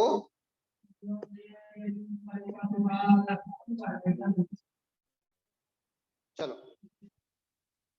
અવાનાદ્ય વાદ્ય ધ્વનિ કાઢવા માટે હાથ વડે આઘાત, તેમાં ચામડાથી ઢાંકેલા બે પડ હોય છે, એક અથવા બે પડ હોય છે એમ. જેમ કે તબલા હોય, ડ્રમ હોય, ઢોલ હોય, મૃદંગ હોય અથવા કાંગો હોય. ટૂંકમાં અવાનાદ અથવા અવનાદ્ય વાદ્ય એટલે શું? ચામડું મઢેલું હોય, જેમ આપણે ઢોલ ને બધું નહીં કરતા એ રીતે. તબલા હોય, ડ્રમ, ઢોલ, મૃદંગ અને કાંગો, આ તમારે એક્ઝામ્પલ યાદ રાખવાના. પછી સુશીર એટલે શું? તો કે ફૂંક મારીને વગાડવાના હોય. વાંસળી હોય, શહનાઈ હોય, પુંગી હોય, નાગફણી હોય. મુશ્કેલી ભર્યું વાજિંત્ર એટલે શહનાઈ. પછી ઘન વાદ્ય એટલે કેવું? એકદમ ઠોસ હોય. જેમ કે મંજીરા છે, મંજીરા તમે જોયા હશે, એ ઘન વાદ્યની અંદર આવશે. પછી જલ તરંગ, ઝાંઝ અને કરતાલ, આ બધા ઘન વાદ્યો કહેવાય. પછી તંતુ વાદ્ય એટલે શું? એક પાતળો તાર હોય, તાર, પતલો તાર હોય. જેમ કે આપણે તંબુરો નહીં કહેતા, એ જે સિતાર હોય, વીણા, ગોરુ વાદ્યમ. પછી રાવણ હથ્થો, વાયોલિન અને સારંગી, આ બધા આપણા તાલ અથવા તો તંતુ વાદ્ય કહેવામાં આવે છે. હવે આપણે આપણા મેઇન ટોપિક ઉપર આવીએ, ભારતીય નૃત્યની કળાઓ. આપણે જે 8 શાસ્ત્રીય સંગીતો છે ને, આપણે જે શાસ્ત્રીય નૃત્ય છે ભારતીય નૃત્ય કલાની અંદર જે 8 શાસ્ત્રીય નૃત્ય છે એની આપણે અત્યારે વાત કરવા જઈ રહ્યા છીએ. તો ઘણીવાર પ્રશ્ન પૂછાઈ ગયા, જેમ કે ભરતનાટ્યમ છે ક્યાંનું છે, તો કે તમિલનાડુનું છે. આપણે ગોખી પણ લીધું છે આગળ, ભરતનાટ્યમ તમિલનાડુ. એને અગ્નિ નૃત્ય પણ કહેવાય છે. એમાં હવે આ ડીપમાં બહુ પડવાની જરૂર નથી, ખાલી આપણે જોઈ લેવાનું કે ભરતનાટ્યમ તો તમિલનાડુ, એને અગ્નિ નૃત્ય પણ કહેવાય. તાંડવ અને લાસ્યની અંદર ભાવનાઓ હોય. રૂકમણી દેવી અરુંડલે વૈશ્વિક ઓળખ આપે છે કોને? ભરતનાટ્યમને. પછી મૃણાલિની સારાભાઈ, યામિની કૃષ્ણમૂર્તિ, આ બધા આની સાથે સંકળાયેલા છે. અલારીપુ શબ્દમ, વર્ણમ, પદમ અને જ્વાલી જેવા શબ્દો અહીં ભરતનાટ્યમની અંદર વપરાતા હોય છે. શું ઇમ્પોર્ટન્ટ છે? મૃણાલિની સારાભાઈ અને યામિની કૃષ્ણમૂર્તિ જે ભરતનાટ્યમ સાથે સંકળાયેલા છે. ભરતનાટ્યમ છે એ તમિલનાડુનું શાસ્ત્રીય નૃત્ય છે. પછી કુચીપુડી એટલે આંધ્રપ્રદેશ. ડાયરેક્ટ યાદ આવી જાય કુચીપુડી તો કે આંધ્રપ્રદેશ. એમાં પણ યામિની કૃષ્ણમૂર્તિ તો આવશે જ, સાથે રાધા રેડ્ડી છે. એમાં તરંગમ એટલે શું? તો કે પિત્તળની થાળીના કાંઠા ઉપર પગ રાખી નૃત્યકાર માથે દીવાનું સંતુલન કરી નૃત્ય કરે છે. ટૂંકમાં પિત્તળની થાળી હોય અને એના પર અંગૂઠો રાખવાનો હોય છે, પગ રાખીને, એટલે કે અંગૂઠો રાખવાનો હોય અને નૃત્યકાર માથે દીવાનું સંતુલન કરી નૃત્ય કરે, એને તરંગમ કહેવાય. તો પૂછી શકે કે પિત્તળની થાળીના કાંઠા ઉપર પગ અથવા અંગૂઠો રાખવાની જે વાત છે કઈ જગ્યાએ છે, મતલબ કયા નૃત્યની છે? તો કે કુચીપુડીની છે. જલચિત્ર એટલે શું? અંગૂઠાથી જમીન ઉપર ચિત્રો પાડે છે, જલચિત્ર. આ પણ કુચીપુડીની અંદર આવું થતું હોય છે. પછી કથકલી કેળવણી હોય છે. પૂર્વની ગાથા ગીત કહેવાય, એટલે કે આગળની વાત કહેતા હોય છે એમ.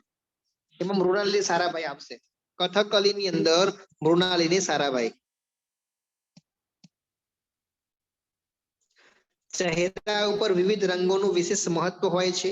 આ નૃત્યની અંદર બે પાત્રો હોય છે, એક નાયક હોય એને પાચા કહેવાય અને ખલનાયક હોય એને કેથી કહેવાય. તો આ પણ તમે યાદ રાખી શકો છો, નાયક ને પાચા અને ખલનાયક ને કેથી કહેવાય.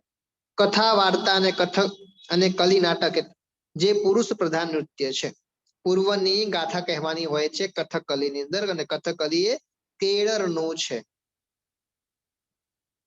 પછી મોહિની અટ્ટમ એ શું છે? તો કે ભરતનાટ્યમ અને કથકલીનો સમન્વય. એટલે આ ઇમ્પોર્ટન્ટ થાય. કયું નૃત્ય એવું છે કે જે ભરતનાટ્યમ અને કથકલીનો સમન્વય છે? તો એ મોહિની અટ્ટમ છે. અને મોહિની અટ્ટમ ક્યાંનું? તો કે કેળરનું છે. લાસ્ય નૃત્ય, પોશાક સફેદ રંગનો તથા માથા ઉપર વેણી હોય, કપડા હોય સફેદ રંગના અને માથા ઉપર વેણી હોય. આ મોહિની અટ્ટમમાં વિષ્ણુએ મોહિની રૂપ ધારણ કરેલું, વિષ્ણુના સ્ત્રી સુલભ નૃત્યની કથા સાથે આ સંકળાયેલું છે. આમાં માધુરી અમ્મા અને સુનંદા નાયર એ મોહિની અટ્ટમના, મતલબ એ વધારે એની અંદર પારંગત છે, આ સુનંદા નાયર અને માધુરી અમ્મા.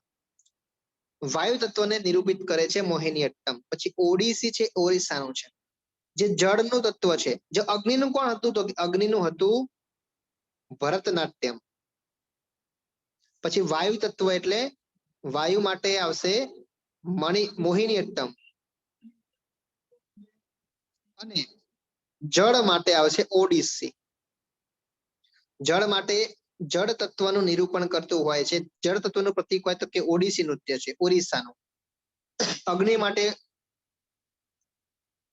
ભરતનાટ્યમ અને વાયુ માટે મોહિની અટ્ટમ છે. ત્રિભંગ મુદ્રા હોય છે એની અંદર, નૃત્યની અંદર ખાસ ત્રિભંગ મુદ્રા, ભાવોની રજૂઆત એ ભરતનાટ્યમને મળતી આવે છે. એમાં સોનલ માનસી, ગુરુ પંકજ ચરણદાસ, આ બધા ઓડિશાના ઓડિસી એટલે કે ઓડિસી જે શાસ્ત્રીય સંગીત છે એના પારંગત જાણકાર છે. પછી કથક.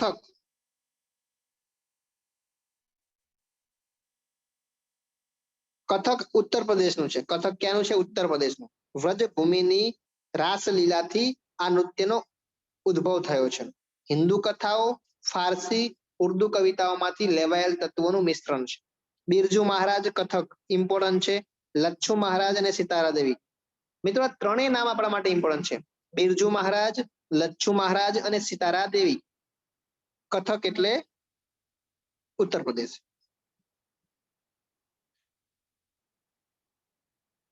સાતમું છે મણિપુરી, જે મણિપુરનું છે. અભિનયની અંદર બંને હાથોને માથાની ઉપર, કમરની નીચે લઈ જવાના નહીં.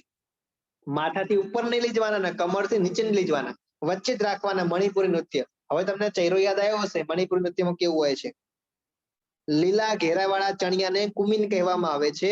જે બધી ઝવેરી બહેનો છે, નયના, સ્વર્ણા અને રંજના અને દર્શના. ઝવેરી બહેનો નયના, સ્વર્ણા, રંજના અને દર્શના એ મણિપુરી નૃત્ય સાથે સંકળાયેલી છે. હાથ તેમજ ઘૂંટણના સ્થાનોને મંદ લાલિત્યપૂર્ણ ગતિને મહત્વ આપવામાં આવેલું છે. યાદ રાખજો, લીલા ઘેરાવાળા ચણિયાને કુમિન કહેવામાં આવે છે, જે મણિપુરીમાં પહેરવામાં આવે છે. મણિપુરીની અંદર હાથો છે એને માથાની ઉપર નહીં લઈ જવાના અને કમરથી નીચે નહીં લઈ જવાના. છેલ્લું આઠમું નૃત્ય છે આપણું સત્રિય નૃત્ય, આસામની અંદર. વૈષ્ણવ સંત શંકરદેવ દ્વારા 15મી સદીની અંદર આ સત્રિય નૃત્ય હતું. અને આ ગીત છે એને બોર ગીત કહેવામાં આવે છે. ખોલ તેમજ વાંસળી આ નૃત્યમાં ઉપયોગી વાદ્ય યંત્રો છે. સત્રિય આસામ એટલું યાદ રાખજો ખાલી.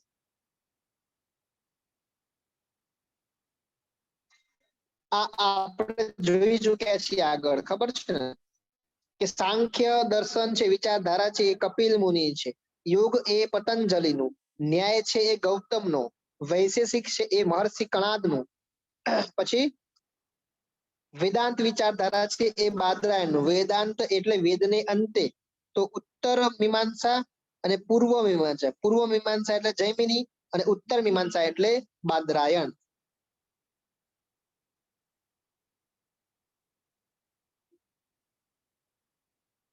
બૌદ્ધ દર્શનની અંદર એના સ્થાપક છે ગૌતમ બુદ્ધ. મુક્તિનો માર્ગ એમને અષ્ટાંગિક માર્ગ આપેલો છે, મધ્યમ માર્ગ ગણાવે છે.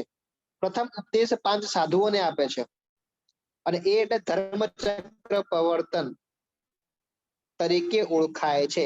પહેલો ઉપદેશ 5 સાધુને આપે છે ગૌતમ બુદ્ધ, એને ધર્મચક્ર પરિવર્તન કહેવાય છે.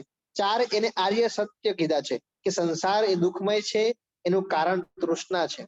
તૃષ્ણાનો ત્યાગ કરવા માટે અષ્ટાંગી માર્ગ બતાવ્યો છે એમને. વિનય પીટક અને સુત પીટક શું છે? તો કે વ્યવસ્થાના નિયમો છે વિનય પીટક. તમને લાગે છે વિનય એટલે એક આદર્શ, એક ઈમાન, શું કહેવાય, સંસ્કારી. એક વિનય પોતે સંસ્કાર સૂચવે છે, તો કે વિનય પીટક એટલે વ્યવસ્થાના નિયમો, અને સુત પીટક એટલે બુદ્ધના જે ઉપદેશો છે એ, તેમજ અભિધમ પીટક એટલે બૌદ્ધ દર્શન.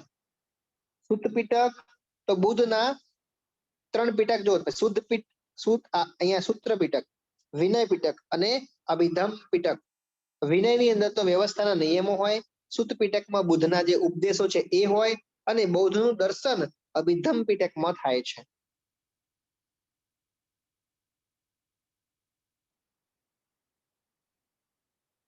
હવે જૈન દર્શન જોઈએ તો કે જૈનની અંદર 24માં છેલ્લા તીર્થકર હોય છે મહાવીર સ્વામી, જેનું પ્રતીક હોય છે સિંહ પ્રતીક. પહેલા કયા છે તો કે વૃષભદેવ આદિનાથ તરીકે ઓળખાય છે, એમનું પ્રતીક હોય છે વૃષભ. ચક્રમાંથી છુટકારો મેળવવા માટે એમને બ્રહ્મચર્યનું પાલન કરવું એવું કહેલું છે. એમણે 3 રત્નોની વાત કરી છે. કયા 3 છે તો કે સમ્યક દર્શન, સમ્યક જ્ઞાન અને સમ્યક ચરિત્ર. સમ્યક દર્શન, સમ્યક જ્ઞાન અને સમ્યક ચરિત્ર. આગળ એમને 5 વ્રતની વાત કરી છે. આપણે પહેલા જોયા હતા અહિંસા, સત્ય, અસ્તેય, બ્રહ્મચર્ય અને અપરિગ્રહ. આ જૈન છે એની અંદર 2 સંપ્રદાયો છે, શ્વેતાંબર સંપ્રદાય અને દિગંબર સંપ્રદાય. આ શ્વેતાંબર છે એ શ્વેત વસ્ત્રો ધારણ કરે છે અને મૂર્તિ પૂજાને માને છે. જ્યારે દિગંબર છે એ દિશાઓને બધું કરે છે, એટલે કે જૈન સાધુઓને વસ્ત્ર ધારણ કરવા ન જોઈએ એવું કે છે આ દિગંબર. તો શ્વેતાંબર દિગંબરમાં ખબર પડી ગઈ. શ્વેતાંબર છે શ્વેત વસ્ત્રો ધારણ કરતા હોય છે, મૂર્તિ પૂજાને માનતા હોય છે. જે દિગંબર છે એ જૈન સાધુ એવું કે છે કે વસ્ત્રો ધારણ કરવા જોઈએ નહીં. તો આવા 2 સંપ્રદાયો કેના છે તો કે જૈન દર્શનના છે. તમને પૂછાય કે શ્વેતાંબર અને દિગંબર જે સંપ્રદાય છે એ બૌદ્ધ દર્શનના છે કે જૈન દર્શનના છે, તમને આવડવું જોઈએ એમ. ભારતીય સાહિત્યની વાત કરીએ આપણે તો કે 4 વેદો છે. એક તો ઋગ્વેદ જે સૌથી પ્રાચીન છે. હવે આ પ્રશ્ન પૂછાઈ ગયો છે, એમાં 10 મંડળ આવેલા છે અને 1028 સૂક્તો છે. તમને પૂછાય કે કેટલા મંડળો છે ઋગ્વેદમાં, તો કે 10 છે. કેટલા સૂક્તો છે, તો કે 1028 સૂક્તો છે. યજુર્વેદની વાત કરીએ તો યજ્ઞ વિશેની માહિતી છે. ગદ્ય અને પદ્ય બંને સ્વરૂપે જોવા મળે છે. સંગીતની ગંગોત્રી એટલે સામવેદ, એ તો બધાને ખબર છે. અને અથર્વવેદ છે એ જાદુટોણા, વશીકરણ આ બધા સાથે જાણીતો છે. પછી વેદ અને ઉપવેદની આપણે વાત કરીએ તો એની આપણે વાત કરીએ તો વેદ, ઋગ્વેદ છે તો એનો ઉપવેદ કયો છે, તો કે ઋગ્વેદનો આયુર્વેદ છે. યજુર્વેદ છે તો એનો ધનુર્વેદ. વેદ ઉપરથી ઉપવેદ બને છે આપણા, તો વેદ ઉપરથી ઉપવેદ. ઋગ્વેદની વાત કરીએ તો કે ઋગ્વેદ હતો એમાંથી આયુર્વેદ, યજુર્વેદમાંથી ધનુર્વેદ, સામવેદમાંથી ગંધર્વવેદ અને અથર્વવેદમાંથી શિલ્પવેદ. આપણે જેમ વાત કરી કે ઋગ્વેદમાં મંડળ 10 છે અને સૂક્તો 1028 છે, તો આપણા ઉપનિષદ કેટલા છે એ પણ પૂછાય, 108 છે. પુરાણો 18, એ તો પ્રશ્ન પૂછાઈ ગયો છે. પુરાણો આપણા 18 છે. એમાં મત્સ્ય પુરાણ છે આપણું પ્રાચીન પુરાણ છે. હવે રામાયણ છે, રામાયણ મહાકાવ્ય આપણું એ વાલ્મીકી દ્વારા લખવામાં આવેલું છે. જ્યારે મહાભારત છે એ મહર્ષિ વેદવ્યાસ દ્વારા રચિત, મતલબ એની રચના કરે છે. મહાભારતના રચયિતા મહર્ષિ વેદવ્યાસ છે અને રામાયણ રચિતા વાલ્મીકી છે. આ આપણે જોઈ ચુક્યા છીએ કે કાલિદાસ છે એને માલવિકાગ્ન મિત્રમ, વિક્રમો વર્ષીય, અભિજ્ઞાન શાકુંતલમ, પછી ઋતુ સંહાર, આ બધા જ જે છે એ કૃતિઓ બધી કાલિદાસની છે. શુદ્રકની મુચ્છકટિકમ છે. વિશાખા દત્તનું મુદ્રાક્ષક છે. ને કવિ ભાસ છે એનું સ્વપ્ન વાસ વદત. જો સ્વપ્ન અને ભાસ એક જેવું લાગે છે ને તો આવડી જવું જોઈએ. આર્ટ એન્ડ કલ્ચરમાં મંદિર સ્થાપત્ય આપણે જોઈએ તો કે મંદિર શૈલીની અંદર નાગર શૈલી, બેસર શૈલી, દ્રવિડ શૈલી અને ક્ષત્રિય શૈલી હતી. નાગર શૈલીમાં પાછી જો ઓડિશા ને ખજુરાઓ, સોલંકી કાળ અને પાલ શૈલી આવે છે જે બંગાળની અંદર હોય છે. બેસર શૈલી છે એ કર્ણાટકમાં થાય છે. દ્રવિડ શૈલીની અંદર વાત કરીએ કે ચોલ, નાયક અને વિજયનગરની અંદર થતું હોય છે. મંદિરમાં શું હોય, તો કે મંદિર છે એની અંદર ગર્ભગૃહ હોય છે. કઈ જગ્યાએ, તો કે નાના કક્ષમાં મંદિરના મુખ્ય દેવતાઓ જ્યાં હોય સ્થાપિત કરેલા હોય એ એટલે ગર્ભગૃહ. પછી શિખર હોય એટલે કે પર્વત સમાન શિખર હોય છે. શિખર પર્વત સમાન દેખાવ છે, પિરામિડ કે વક્રાકાર હોય છે. મંડપ છે મંદિરનું પ્રવેશનું સ્થળ જ્યાં પૂજા કરવા માટે એક સભાખંડ હોય છે એને મંડપ કહેવાય. તમે આ રીતે મંદિરની કલ્પના કરો તો કે આગળનો ભાગ હોય મેન આ રીતે હોય, અહીંયા એનું લેયર હોય, અહીંયા ભગવાન હોય મેન, અહીંયા એક અહીંયા મંડપની રચના હોય એટલે કે અહીંયા બધા બેસી શકે લોકો. અહીંયા મેન ગર્ભગૃહ હોય, અહીંયા આ એનો શિખર છે એમ, આ મંડપ છે. તો મંડપ એટલે મંદિરનું પ્રવેશ સ્થળ કે જ્યાં પૂજા કરવા માટે સભાખંડ આવેલો છે, બધા ત્યાં ઉભા છે હોય છે એ મતલબ. પછી વાહન છે તે દેવતાનું આસન જે ગર્ભગૃહ સામે કરવામાં આવતું હોય છે. ગર્ભગૃહ છે, અહીંયા ગર્ભગૃહ હતું તો અહીંયા જ એનું વાહન હોય. એટલે કે આપણે જેમ નહીં શંકર ભગવાનનું મંદિર હોય તો નંદી જોતા એ રીતે. તો હવે નાગર શૈલી જોઈએ. ઉત્તર ભારતની અંદર નાગર શૈલી છે. નિર્માણ પંચાયતન શૈલીનું છે. ગર્ભગૃહની બહાર ગંગા અને યમુનાની પ્રતિમા મૂકેલી હોય. જે ગર્ભગૃહ છે એની બહાર ગંગા અને યમુનાની પ્રતિમા કઈ જગ્યાએ હોય, મતલબ કઈ શૈલીમાં હોય, દ્રવિડ શૈલીમાં કે ના નાગર શૈલીની અંદર આવું હોય છે અને એ ઉત્તર ભારતમાં થાય છે. મંદિર પરિસરમાં જળાશય હોતું નથી. જ્યારે દ્રવિડ શૈલીની વાત કરશું, સાઉથના પિક્ચર આપણે જોતા હશું કે મોટી મોટી દિવાલો હોય, મોટો એનો પ્રવેશ દ્વાર હોય, એને ગોપુરમ કહેવાય, અને બાજુમાં પાણીના કુંડ હોય તો જળાશય હોય. પણ અહીંયા મંદિર પરિસરમાં જળાશય ના હોય. ઉત્તર ભારત નાગર શૈલીમાં જળાશય હોતા નથી. એમાં શિખરો 3 પ્રકારના છે. લતીન પ્રકારના એટલે આ રીતે હોય, પછી ફમસાના એટલે કેવા સીડી ટાઈપના આ રીતે, ને વલ્લભી એટલે એમ ગોળાકાર. અહીંયા ઝિગઝેગ હોય, ઝિગઝેગ એ ફમસાના કહેવાય. લતીન એટલે ગોળ ટાઈપના હોય છે. જો કે આટલું ડીપમાં આપણે પૂછાય નહીં. આપણે ખાલી એ પૂછાય કે મંદિર પરિસરમાં જળાશય હોતા નથી, નાગર શૈલીમાં હોય નહીં. ગર્ભગૃહની બહાર ગંગા અને યમુનાની પ્રતિમા હોય છે. પંચાયતન શૈલી એટલે શું? એક મુખ્ય દેવતા અને ચારે બાજુ એક બીજા દેવતાઓ, એને પંચાયતન શૈલી કહેવાય. તો કે હા, આવું નાગર શૈલીમાં હોય છે. નાગર શૈલી એટલે આપણા ઉત્તર ભારતમાં થાય. અને દ્રવિડ શૈલી એ આ દ્રવિડ શૈલી છે દક્ષિણ ભારતની અંદર થાય છે. હજી નાગર શૈલીમાં આપણા ભાગ બાકી છે, જોઈ લઈએ આપણે. નાગર શૈલીમાં પણ ઓડિશા શૈલી, ખજુરાહો શૈલી અને સોલંકી શૈલી છે. આમાં શું હોય તો કે બહારની દિવાલો ઉપર નકશી, અંદર નહીં. ઓડિશા શૈલી છે, ઓડિશા શૈલી એમાં બહારની દિવાલ કોતરણી વાળી હોય, પણ અંદર વાળી દિવાલ કોતરણી વાળી હોય નહીં. જ્યારે ખજુરાહોના જે શૈલી છે એની અંદર અને બહાર બંને બાજુ કોતરણીઓ હોય છે. અને સોલંકી શૈલીમાં તો દિવાલો ઉપર નક્કાશી કામ જ હોતું નથી, એટલે કે કોતરણી હોતી નથી. શિખરોને રેખા અથવા દેઉલ અને મંદિરને જગમોહન તરીકે ઓળખાય છે. અહીંયા ઓડિશા શૈલી છે તો એના જે શિખરો છે એને રેખા અને દેઉલ, અને મંદિર છે એને જગમોહન નામથી ઓળખવામાં આવે છે. જ્યારે ખજુરાહો શૈલી છે એ મંદિર સમૂહ પર્વતમાળા જેવો રેખા પ્રસાદ શિખર હોય છે. ધનુષ આકાર દ્વારા તોરણ આવેલા હોય છે સોલંકી શૈલીમાં. પરિસરમાં વાવ હોય, સોલંકી શૈલીની અંદર વાવ હોય, પૂર્વાભિમુખ હોય, જેમ કે મોઢેરાનું સૂર્ય મંદિર એ સોલંકી શૈલીનું છે. એમાં બાજુમાં વાવ પણ છે અને પૂર્વાભિમુખ પણ છે, એટલે કે સૂર્યનું પહેલું કિરણ ત્યાં પડે એવી સેટિંગ હોય છે. તો સોલંકી શૈલીની અંદર વાવ, પરિસરમાં વાવ હોય,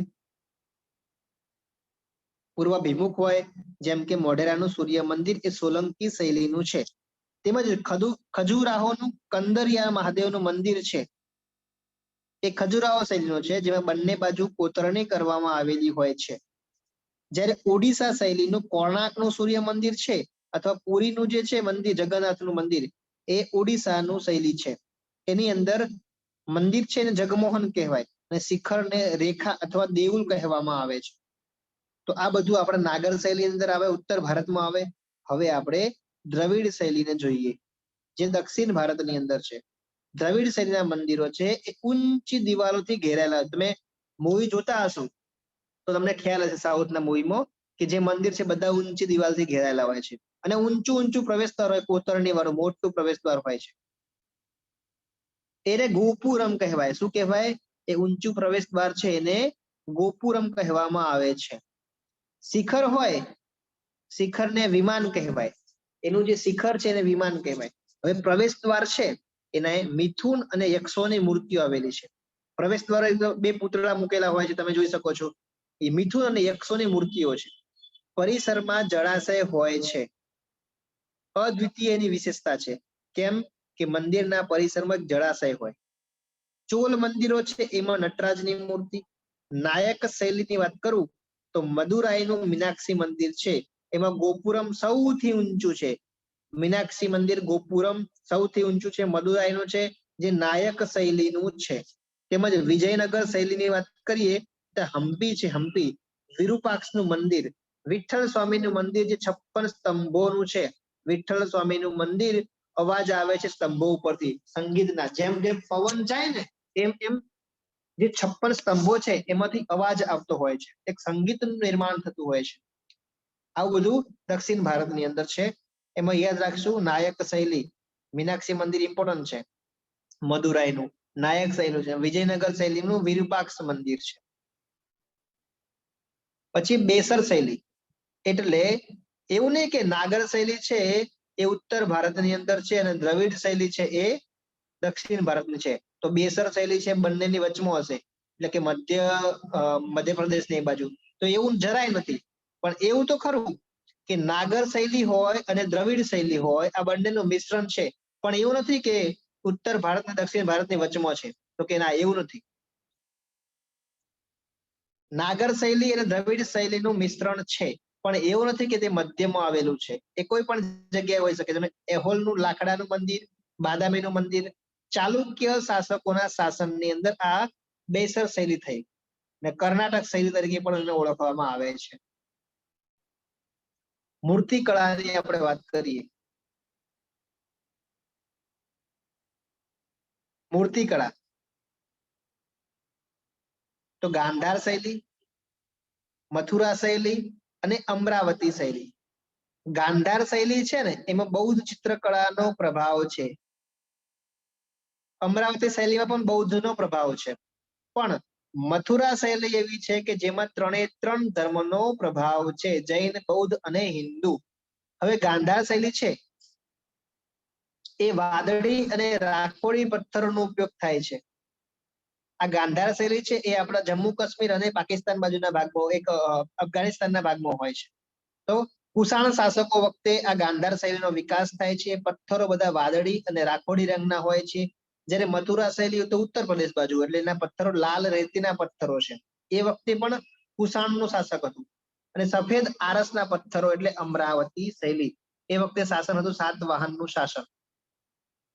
ભગવાન બુદ્ધ છે એ યોગી મુદ્રામાં બેઠા છે, અડધી આંખ બંધ છે, આંખો ફૂલેલી છે, આંખ બંધ છે અને યોગી મુદ્રામાં બેઠેલા છે. એવી મૂર્તિ કઈ છે? તો કે ગાંધાર શૈલીની મૂર્તિ એવી છે. મથુરા શૈલીમાં કેવી છે? તો કે શરીર એનું હુષ્ટપુષ્ટ રાખેલું છે, ચહેરા ઉપર કૃપાનો ભાવ છે, પદ્માસનમાં બેઠેલા છે અને પ્રભામંડળ મોટું છે.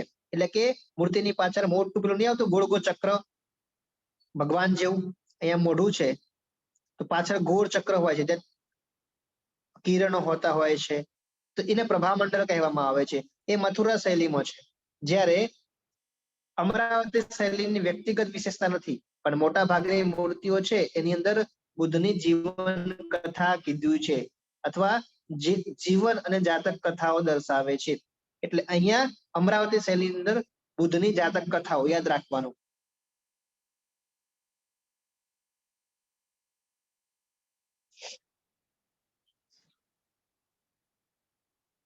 એકેડેમી અને એની સ્થાપના. સંગીત નાટક એકેડેમી છે એનું વડું મથક આપણે જોઈએ નવી દિલ્હી ખાતે છે. બધી એકેડેમી તમે જોઈ શકો, લલિત કળા એકેડેમી એની પણ મુખ્ય નવી દિલ્હી ખાતે જ છે, પણ એના પ્રાદેશિક કેન્દ્રો તમે અહીંયા જોઈ શકો છો, ચેન્નઈ, કોલકાતા, લખનઉ અને ભુવનેશ્વર. સાહિત્ય એકેડેમી નવી દિલ્હી, 4 પ્રાદેશિક છે, ચેન્નઈ, કોલકાતા, મુંબઈ અને બેંગ્લોર. ટૂંકમાં જે સાહિત્ય એકેડેમી છે એની સ્થાપના, એનું વડું મથક છે એ મુખ્યાલય છે નવી દિલ્હી ખાતે.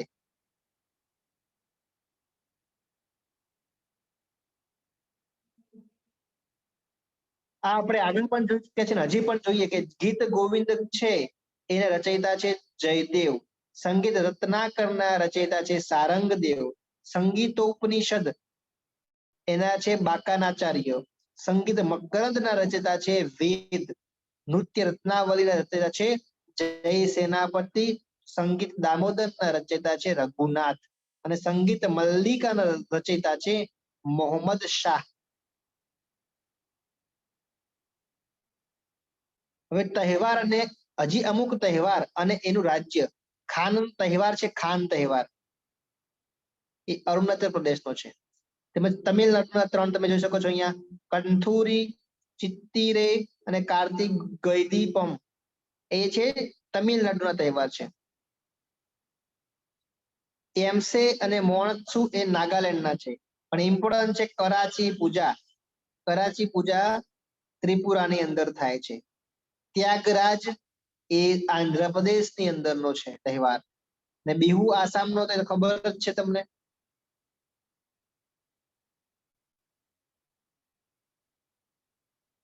હવે રાગ અને ગાયક. તો વસંતી રાગ છે એ મલ્લિકાર્જુન મનસુર ગાય છે. ધુલિયા મલ્હારનો રાગ છે પંડિત જસરાજ ગાતા. રાગ રામદાસી એ મલ્લિકાર્જુન, તમે અહીંયા જોઈ શકો છો. રાગ વસંતી અને રાગ રામદાસી આ બંને મલ્લિકાર્જુન મનસુર ગાઈ શકે છે. ભીમસેન જોશી છે ને એ હિંડોળા રાગ ગાય અને રાગનિયન એટલે મલ્હાર રાગ પણ ગાય. પંડિત ભીમસેન જોશી અને કિશોર અમોનકર છે એ વસંત બહાર અને ગૌંડ મલ્હાર એ કિશોર અમોનકર ગાય છે.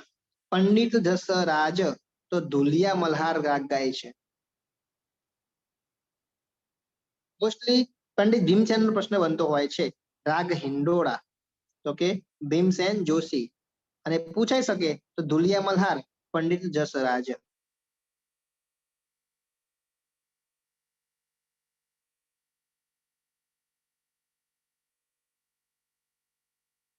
હવે આ છે પ્રહર અને સમય કે પહેલો પ્રાતઃકાળનો સંધિ પ્રકાશ સવારે 4 થી 7 વાગ્યાનો સમય. ત્યાં તો પ્રહર છે ને 8 છે. જુઓ તમે, એક પ્રહર એટલે 3 કલાક. 3 કલાકનું એક પ્રહર, તો એવા 24 કલાકમાં 8 પ્રહર હોય છે. બસ 3 કલાક કરો ને, સવારે 4 વાગે ઉઠ્યા એટલે પ્રાતઃકાળનું સંધિ પ્રકાશ. પછી પ્રાતઃકાળનું પ્રથમ પ્રહર એટલે 7 થી 10 વાગ્યાનું. પછી બીજું 10 થી 1 નું, ત્રીજું છે 1 થી 4 નું. સમય ક્યાંય નહીં પૂછાય, આ તમારા જાણ માટે છે. બરાબર, એકવાર નજર મારેલી હોવી જોઈએ કે 4 વાગ્યાથી શરૂ થાય છે.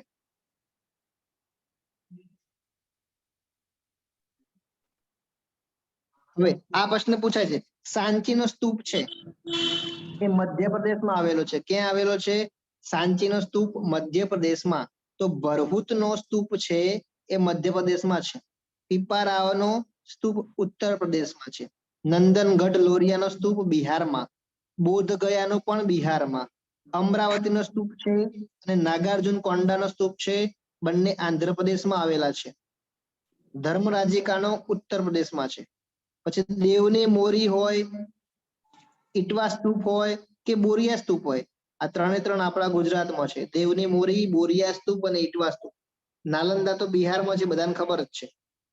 કનિષ્કનો સ્તૂપ છે એ પેશાવર પાકિસ્તાનમાં છે. નગરહાર એ જલાલાબાદમાં છે. ઇલોરાની ગુફાઓ છે એ ઔરંગાબાદમાં આવેલી છે. જેમાં 3 ધર્મોનો વાત કરવામાં આવી છે. એલિફન્ટાની ગુફાઓ મુંબઈ મહારાષ્ટ્રમાં, નાસિકની મહારાષ્ટ્રમાં, અજંતાની પણ મહારાષ્ટ્ર ઔરંગાબાદમાં, કન્હેરીની ગુફાઓ મુંબઈમાં છે, ઉદયગીરીની ગુફા ઓરિસ્સામાં, બાઘની ગુફા મધ્યપ્રદેશની અંદર, ખંડગીરીની ગુફા ઓરિસ્સામાં, પછી બાધાની ગુફાઓ પુણેમાં, કાલ્લેની ગુફાઓ મહારાષ્ટ્રમાં, ખંભાલીડાની ગુફાઓ ગોંડલમાં, ઢાંકની ગુફાઓ અમરેલીમાં, ગુજરાતની અંદર અમરેલીમાં, ઉપરકોટની ગુફાઓ જુનાગઢમાં. આપણા ગુજરાતનું તો એટલીસ્ટ રાખવું જ પડશે આપણે કે દેવની મોરી ગુજરાતમાં, બોરિયાનો સ્તૂપ ગુજરાતમાં, ઇટવાનો સ્તૂપ ગુજરાતમાં, પછી ખંભાલીડાની ગુફાઓ ગુજરાતના ગોંડલમાં, ઢાંકની ગુફાઓ અમરેલી ખાતે અને ઉપરકોટની ગુફાઓ એ જુનાગઢની અંદર આવેલી છે. તો મિત્રો, આ હતો આર્ટ એન્ડ કલ્ચર, જેની અંદર જેટલા પણ આગળની એક્ઝામમાં પ્રશ્ન બન્યા છે, ધારો કે ગીત ગોવિંદ રચયિતા છે જયદેવ, તો પછી એની આજુબાજુના બધા જ આપણે લઈ લીધા. એમ જેટલા પણ આર્ટ એન્ડ કલ્ચરના પ્રશ્નો પૂછાયા છે એ બધાનું ડીપલી આપણે અહીંયા લઈ લીધું છે. જેમ કે સાંચીનો સ્તૂપ આપણે પૂછાઈ ગયો તો મધ્યપ્રદેશ, તો એની સાથે બીજા જેટલા પણ પૂછાયા છે એ બધા ટોપિક આપણે કવર કરી લીધા છે.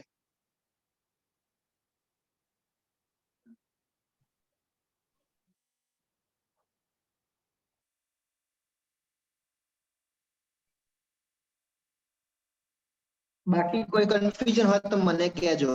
અને કાલે તમારે રજા હશે ને બધાને? તો કાલે લેક્ચર ગોઠવવું છે? હા हाँ सर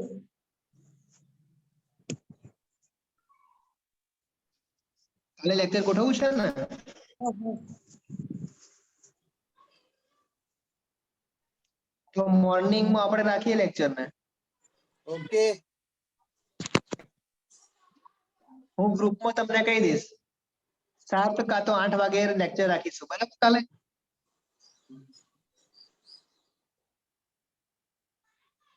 સર પેલે પોસ્ટમેન ની ઈ બુક ખુલતી નથી, હવે બતાવતી નથી, એક જ બતાવે છે. કઈ કઈ નથી બતાવતી? પોસ્ટમેન માટેની ઈ બુક હતી ને પેલી હા, નહીં આવતી હતી. બતાવતી એમ ને? હા એ નહીં બતાવતી. એટલે પેલી એમટીએસ ની બતાવે છે, પોસ્ટમેન ની નહીં બતાવતા એમ ને? હા MTS ની બતાવે છે ને પોસ્ટમેન ની નથી બતાવે. ઓકે ઓકે થઈ જશે ચલો. હા.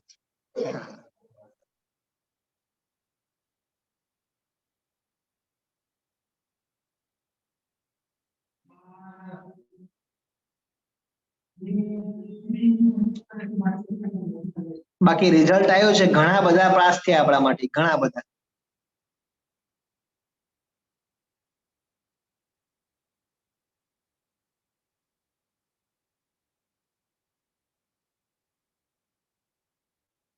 કઈ નહીં તો પછી ટાઈમ બગાડ્યા વગર શાંતિથી વાંચો, બરાબર.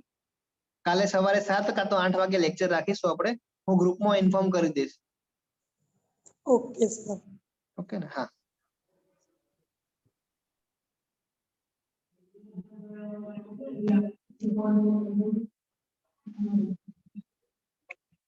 બીજા કોઈને કોઈ પ્રશ્ન છે?